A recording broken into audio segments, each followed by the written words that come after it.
Welcome to Rebecca Sounds Reveille. What a treat I have for you today, because I have someone who is all the way across the globe coming to share her story with you. She is a well-renowned author, and she actually, her first piece was awarded a special merit by the International Library of Poetry. She's received a lot. She's going to tell us how many. Numerous international awards, and she was published in the anthology An Endless Place. She talks about how she began her career, which in writing, but I don't want to go there just yet. I'm not giving it to you. She's been published in a number of anthologies. She's been in several magazines, along with newspapers galore. And I love this because this is what it's about. When you have a passion for something, move on it, get out there, get all of that shown, because it's important. Your passion is important, and so is hers. And hers is going to really make a difference in some things in your world as you get to know her. Journalist Cathy McQueen compared her to author Sylvia Plath. And if you know who that is, she made a huge difference in writing and poetry. And I'm not going to go into that because that's not who we're talking about today. But today, our guest is known for Untold Story 2021, Sounds of Silver Doves Cry, No More Goodbyes, Beautiful Attack, and Sanguinity. She studied, I love this, and this is really the biggest clue here for you. She studied, at Sydney Business and Development. So welcome with me to the show, Catherine Basilicata. Welcome. Thank you. Welcome. Thank you. I love that you are so passionate about all of the things that you've been getting out there. You are just on fire with incredible things. But I want to, before I get to all of these things that are going on, I really want to know how you got started, because you have a story that I think people are really going to want to hear, and there's going to be some things about it they're going to be able to identify with it. So do tell me how you got started. Okay. Began when I actually flatlined in hospital from Sydney for 3 minutes because I kept getting in major infections that was undiagnosed for quite a few years.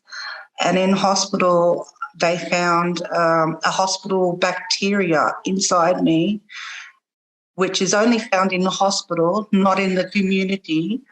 And I was sent to an immunologist, found that I had immunoglobulin deficiency, where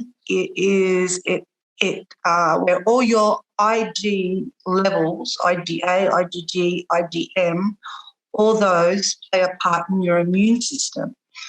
So I kept getting major infections. So without government antibiotics, I would not recover by intravenously as well.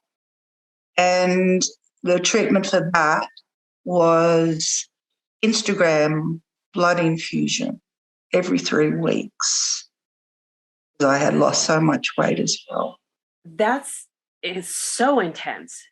Yeah, and like a pen came to my hand. I just started writing because I've gone through so much in my life with what I've endured, what I've witnessed, what I've seen, what I've actually had to overcome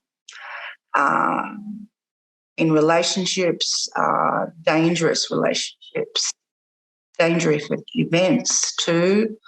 And it's just beyond so much. So you started writing because of all of these events that took place, and these are so devastating. When you wake up from being flatlined, I can't even imagine what you're trying to understand about your surroundings, about what's going on with you, and then on top of it, to have a series of events that continued just on, and you're just trying to heal, and you're delivered one kind of blow after another. But what I think is so exciting about what you did is you said, I really need to get this, I need to pin this and get this out there. And I'm going to guess you've got to share with me, how healing was that just in itself? A release and outcome. For me, by me writing it, it also, in my mind, I was thinking I wanted it to help others as well, because with my first book, I received so much contact from people wanting to know how they said that they actually said to me, they actually told me that it actually helped them with their circumstances. And so I knew that with that, I've got so much more to say that it will attract masses, everyone, as much people I can help with my experiences. That just gives me so much joy to hear you share that you have turned something into helping others. And so not only did it help you, but it's been this huge ripple effect, and it's continuing to happen. One of the questions I have is, oftentimes when we come out of some type of sedation, we don't remember things. And I'm wondering, just through your writing, as you started to write, did your brain, when it started coming out on paper, bring back memories that you weren't thinking of at the time? They just started flowing out. Correct. Exactly. Yes. Yes. Yes. Exactly. Just like really raw passion. It just flowed out, and it was a release for me. And the people that actually read it going, oh my God, you actually went through this? Oh my God, you're still alive. Oh my God, how did you handle that? You know? So these are all little stories that combine into one huge like series of story. Like, it's just huge. I think this is incredible. And so I want to take a moment just to share with the audience, if you've ever been told, if you're feeling anxious or depressed, or you want to work through some problems, start journaling.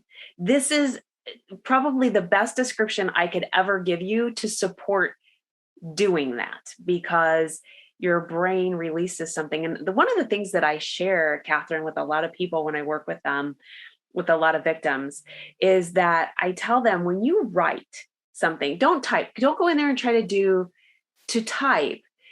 There's something that goes from the brain and it goes right out through your hand. And there's something different about that in itself. And I really don't know what all of that is, but there's just so much proof that I have seen in different outcomes by doing that. And this, even, I'm just so excited to hear that. So from there, what was your first writing that came out publicly? Do you remember? Well, it was a spiel. So that started with me with the special. What I did was, is it actually really good? I was thinking to myself. So what I did was, I found out later with everything that happened after, but I sent it to the International Library of Poetry, and they gave me special merit, one piece, and then they continued doing it. And it was not just special merit, but I kept winning all these awards, and my God, and then they placed me in all their anthologies, all of it, internationally, and also which that led to all these newspapers, local newspapers, even journalists, magazines interviewed me.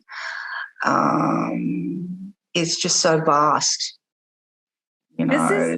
It's so exciting. I mean, you had to, when you started getting when the first award came, I bet you were just so overwhelmed. And when they kept coming, I can't even imagine how to be even more excited than that first one. But your work is so good. Yes. It is Yeah. so Yeah. good. I've been told that. Yes. I still can't learn it. But yeah, it is. It is. Do you think your love for the language started when you were young? I know, I mean, let me share with Yes. you why I say that, because I can remember being in, I think it was my freshman year of high school, and in the English class, and as I started to learn some things about literature and poetry, I was just taken by the language and Yes. wanted to absorb it like a sponge, because there was so many different ways you could use these words and how descriptive they were for what you were feeling inside. And that never left me. So I'm wondering It was if that was kind creativity. of, Creativity it was for me. And I just started writing. I was in my teens, actually. And so what I me did, too. Okay. I was like journaling.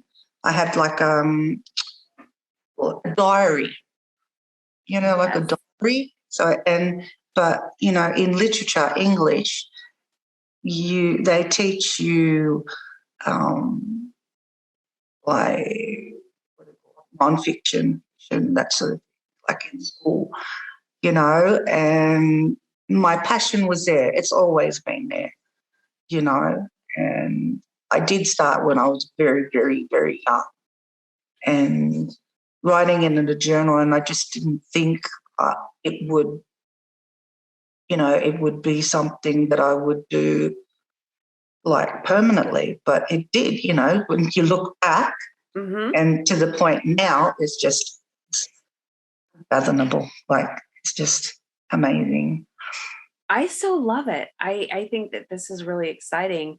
And I want to ask you, in your opinion, I mean, which do you think is more difficult, finding a good publisher or publishing on your own? Because there's a lot of people writing out there and they're kind of like, I'm not sure exactly what to do. So I know. for those of us who kind of been through this, I want your opinion, and I'll share with you a little bit about mine, and the audience can kind of gather some things from what we talk about. Yeah. Well, I'm an administrator for Publish Your Book on Facebook. So I get a lot of those questions.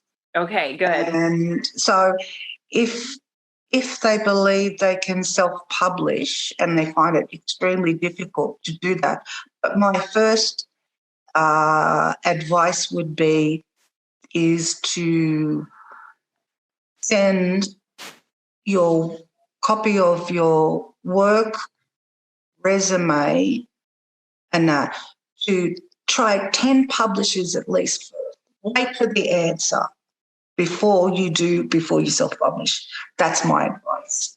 That's some good advice. And the only thing I'm going to throw in there with that is, when you're looking at publishers, make sure that they are going to be a fit for what niche you have. So, for example, mine was so special that to get it picked up with a major publisher was going to be really difficult. And I knew that it was. So I went the self-publishing route.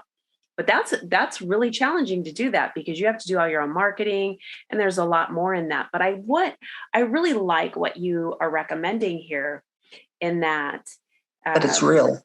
yes, because that really gives someone who is trying to get their work out an opportunity for it to get seen by some people who can make a difference, and it gives you a lot of different options. And I think, I don't know, what the climate we're in, and we have this pandemic going on, I know that there's a lot of people are at home and they are sitting down wondering what to do with their time, or maybe they've started writing a little bit, and I say go for it. But in the meantime, you should be reading Catherine's work, because you're going to get totally inspired, and you're going to learn That's a lot. right.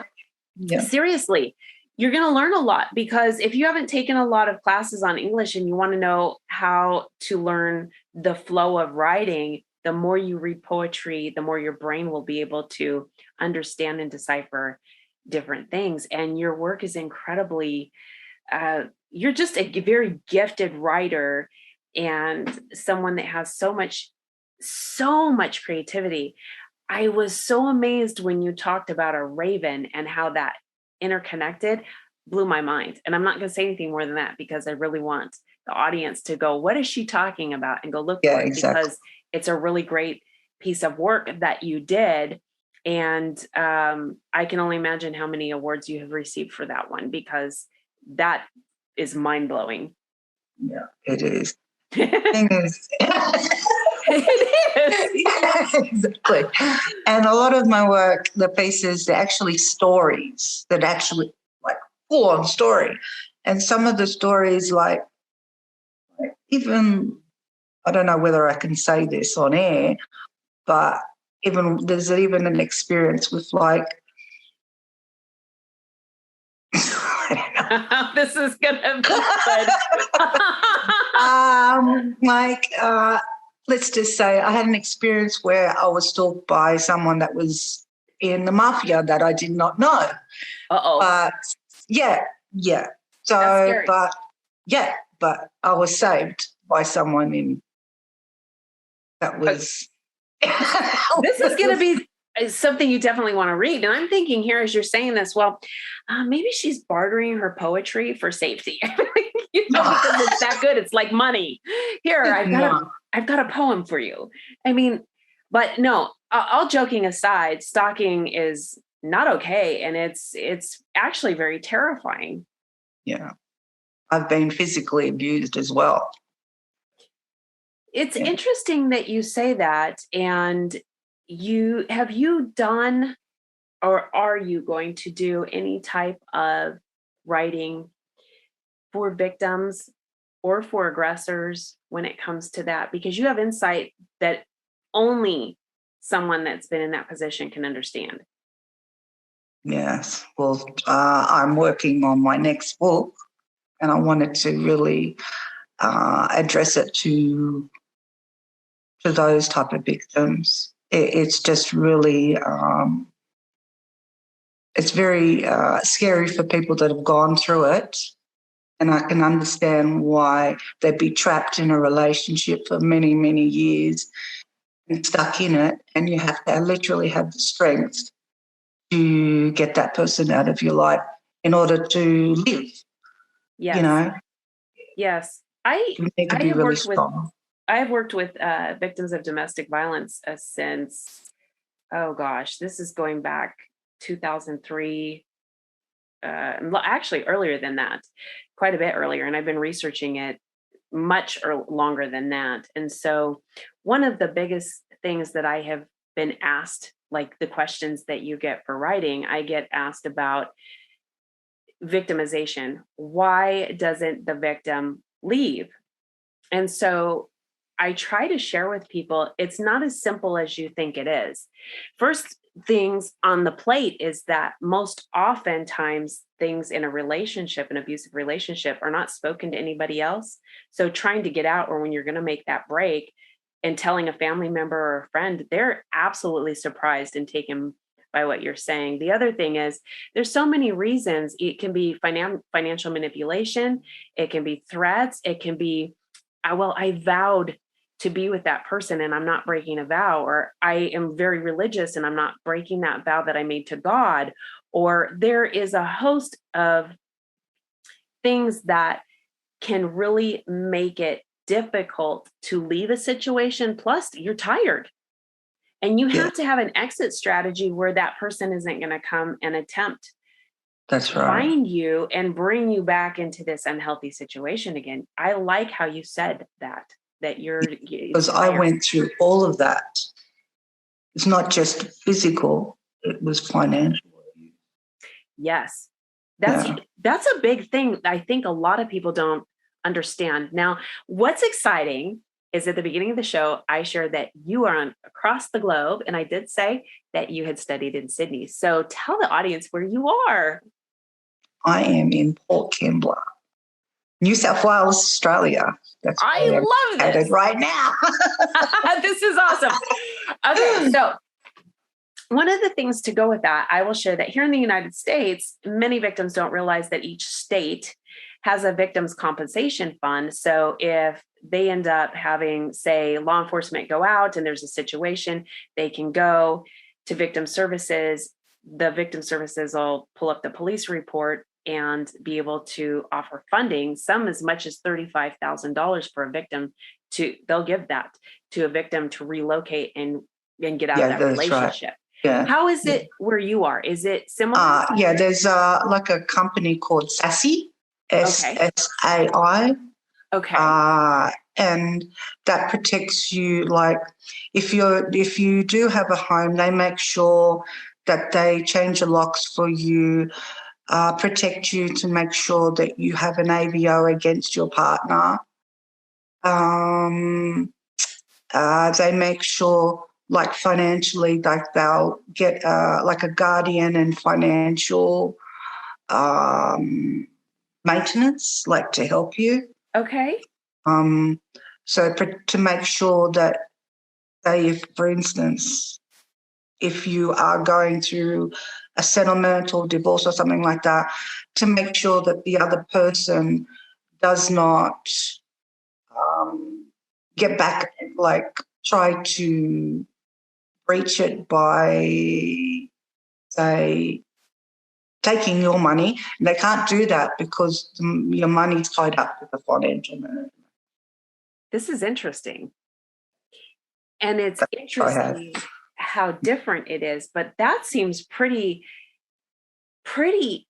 significant in a way to help a victim really be safe. And I know here, and I'm going to guess human behavior is pretty much the same all across the globe, but cultures do have a little disparity. So I will ask here, it's really a challenge sometimes when you're filing an emergency protective order, because sometimes that's the most dangerous time. The aggressor is like, oh, how could you get me in trouble? And I'm not going to have things restricted. I'm not going to have my movements restricted. And that and when you leave is the most volatile times for someone that's making a report. Is it the same there, or what do you think? But with my case, I was actually in a hospital, and the two detectives actually came to see me and interviewed me, and with a social worker made me put the AVO. So she was actually in the room with me. Okay. And so they did it that way. So the person had left. So I was like somewhere else. That way the person can't attack me. So, and they did it by like removing any dangerous objects from the property. Okay. As well, like such as firearm, etc. Right. That's really smart. That's the smart thing to do, because it's so intense. Emotions are so high at that time. And your story is going to be an incredible testimony for those who are in a similar situation. And you're going to be able to share such fantastic advice because you've been through this. And what I really like is that even though we're across the globe, these things are going to be applicable to anybody who's in this situation. And it's nice to be able to bounce this from you and say, okay, well, how about over there? Is it like this? And yeah. I do like a lot more of the involvement, though, even though I know that people are kind of, you really don't like others getting involved in your business. But in these circumstances, this is the number one, and pretty much the number one risk of danger calls for service for law enforcement that go out to the homes, because game is on. They know that the aggressor knows that more than likely that they're going to be arrested and their freedoms are going to be taken away. And there's this sense of loss of control that they don't want to give up. So that it's a very volatile situation, not only for law enforcement, because oftentimes we're seeing things now where the victim is harmed, the children in the harm are harmed in the home, and so is the person that is making the issue to begin with. So I don't even like going there, but we're seeing this on the rise just unbelievably. And so I really like that you're going to be doing this. And I think one of the things I want to really point out for anybody who's listening, one, find a mentor, somebody who's been through this, and make sure that you are. That's what I did. I had a mentor after who was telling me everything I did was great. She said, "It's amazing you did this on your own," she said. And like with the book, it doesn't just touch that, it touches everything else that I've been through. And it like nobody can believe, people that actually know me, they still can't fathom how I'm still here today and how I've got a smile on my face, how I see things positively, and I don't let anything get me down. I'm actually a more upbeat person now that, you know, like the past is the past. Yes. And you're able to see things. I think the perspective Really is so different, and it really allows you to bring joy in once you can kind of break that chain and say, I don't need to be tied to those emotions anymore, and I'm getting healthy. And you're doing it. And I want to share with the audience also, because you've been through that, the joy and the inspiration and the beauty from all of these things that you've experienced is coming out through your writing, and your work will definitely bring a new perspective to people as they are going through the situation and trying to maneuver through it. Just reading your work as it is poetry and things like that. This is just incredible. Let me ask you a question too. What direction are you going to be going over in the next year? Are you going to do any speaking engagements, or, I mean, even virtually, or any other things that might be going on? well, the next Saturday, this Saturday, the 28th, I'm going to be on Chat and Spin Radio. They're interviewing me. Again, this will be my third time Excellent. with them, and it'll be live international broadcast and recorded as well. And they're in the UK, so that'll be exciting. I think that's going to be exciting. So you're going to end up continuing to get interview after interview, and you're going to continue to release more work. And I really want the audience to connect with you on so many levels. Do you want the audience to connect with you on Facebook or Instagram? And if so, where can they go? Okay, I have Facebook, which is under my Catherine Basilicata, and my Instagram page is also Catherine.Basilicata. What else? I've even got Twitter, which is Catherine Basilicata.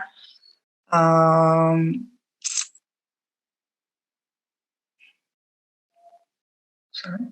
And if they want a copy of your book, they can head on over to Amazon. Amazon and Kindle.